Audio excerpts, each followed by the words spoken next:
Meeting कर रहे हैं, क्या उद्देश्य है और आगे क्या रणनीति तैयार करना चाह रहे हैं? इसमें आज का जो कार्यक्रम है ये यंग जस्टिस ऑर्गेनाइजेशन जो हम लोगों ने तैयार किया है उसके पदाधिकारी आए हैं। उसके अंदर ओमवीर पुनिया जी हैं, हमारे स्टेट के प्रेसिडेंट हैं, उमेश शर्मा जी हैं, कन्वेनर हैं, और लोहान साहब हैं, महासचिव हैं। आज के इस कार्यक्रम का मेन रोल तो यही है कि हरियाणा के अंदर अब हमने अपने पूरे 21 राज्यों के अंदर अपनी बॉडी को गठित कर दिया है, और इस संगठन का जो मुख्य उद्देश्य है और था और रहेगा वो ये है कि इसमें हम युवाओं के हक की बात को लेकर के चले थे, जिसके अंदर हमने शुरुआत करी थी युवाओं की बेरोजगारी से, उनकी शिक्षा के स्तर से, उनकी एम्प्लॉयमेंट को अच्छा करने के लिए और युवाओं को हर तरह से हर एक फील्ड में सेट करने के लिए।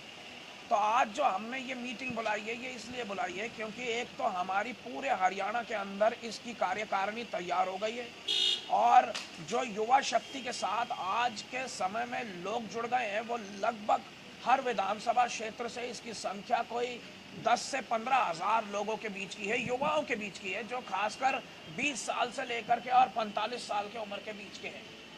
तो एक हमने अपने पंचकुला के अंदर जो हमारे साथी हमारे साथ जुड़े हुए हैं उनको बुला करके एक गेट टुगेदर रखी है, और उनसे कुछ एक बातें, कुछ एक उनकी समस्याएं, कुछ एक उनकी जो लोकल लेवल पर इश्यूज है वो आइडेंटिफाई करने के लिए आज उन लोगों को बुलाया। और आगे हम फ्यूचर में अब ये डिस्कस करेंगे कि आगे हमारे को क्या क्या काम करने हैं इस संगठन के माध्यम से। ये कहीं चुनावों की सुगबुगाहट तो नहीं है? ये हो सकती है। एक मिनट। आपकी बात का तो ये जवाब है कि चुनावों का तो देखो ऐसा है कि जब एक संगठन इतनी बड़ी संख्या में लोगों को पाने में कामयाब रहता है तो फिर निश्चित तौर से बात यह है कि उसके अंदर कोई ना कोई राजनीतिक मंशा चलने लगती है। और हमारे संगठन के अंदर भी ये बात मैं आपको बता देता हूं कि क्योंकि विधानसभा के अंदर अब हमारी हर विधानसभा के अंदर 15-15, 10-10 हज़ार की कार्यकारिणी तैयार हो गई है, तो विधानसभा के अंदर हमारा निश्चित रूप से जो नज़रिया है वो रहेगा, और हम किसी ना किसी तरह से चाहे डायरेक्टली चाहे इनडायरेक्टली इन्वॉल्वमेंट भी करेंगे। वीरेंद्र जी का बैकअप करेंगे? वीरेंद्र जी का तो हमारे साथ हमेशा ही बैकअप है, ये संगठन के माध्यम से चाहे कर पाए चाहे ना कर पाए, लेकिन हमारा और जो उनका साथ है वो अटूट है, और उनके साथ है। हम उनको तो हमेशा मजबूत करने के लिए हम चले थे और हमेशा चलते रहेंगे आगे भी। अटकलें लगाई जा रही हैं कि वीरेंद्र सिंह जो है वो भारतीय जनता पार्टी में जाने की तैयारी कर रहे हैं। ये देखिए, ये बात के बारे में मैं अभी आपको पूरी तरह से नहीं बता सकता कि क्या बात चल रही है क्या नहीं, लेकिन जो भी होगा बहुत जल्द हो जाएगा। चाहे वो किसी पार्टी में जाए, चाहे वो जो भी उनका फैसला रहे वो बहुत जल्दी आ जाएगा। मतलब अब ज्यादा लंबा समय नहीं लगेगा। उन्होंने कहा है कि उसमें कार्यक्रम के अंदर कि कांग्रेस से चुनाव नहीं लड़ूंगा। उन्होंने ये कहा है कि अगर हरियाणा में कांग्रेस को दोबारा से सस्टेन रखना है तो फिर इस अध्यक्षता में चुनाव नहीं होना चाहिए। और बात उनकी देखो कुछ हद तक नहीं बल्कि पूरे हद तक सही है।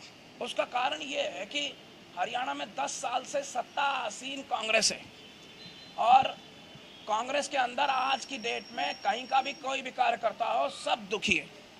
और अगर आप लोगों को ऐसे टाइम में कांग्रेस को सस्टेन करना है तो फिर आपको अपना मुखिया या तो बदलना पड़ेगा या कुछ ऐसा फैसला करना पड़ेगा जिसके अंदर ये हो कि भाई हाँ ठीक है, आने वाले टाइम में ओपन काम रहे। तो वीरेंद्र सिंह जी ने ये कहा कि मैं अगर इनकी अध्यक्षता में चुनाव होंगे तो मैं चुनाव ना तो इसमें पार्टिसिपेट करूंगा और ना ही इनकी अध्यक्षता में मैं चुनाव लड़ूंगा। वो इसलिए कहा क्योंकि इनकी अध्यक्षता के अंदर वीरेंद्र सिंह एक बहुत बड़ा कद है, उनके ऊपर भी सवालिया निशान खड़े हो जाएंगे कि सीट अगर कम आई या नहीं आई तो फिर वो भी जवाबदेही है। आपको क्या लगता है कि हुड्डा के कार्यकाल में कार्यक्रम काम नहीं हुआ, क्योंकि आप भी 10 साल कांग्रेस का हिस्सा रहे हैं? देखो, बात ऐसी है कि काम की जहाँ तक की आप बात करते हैं तो कार्यकर्ताओं को मजबूत करना चाहिए था।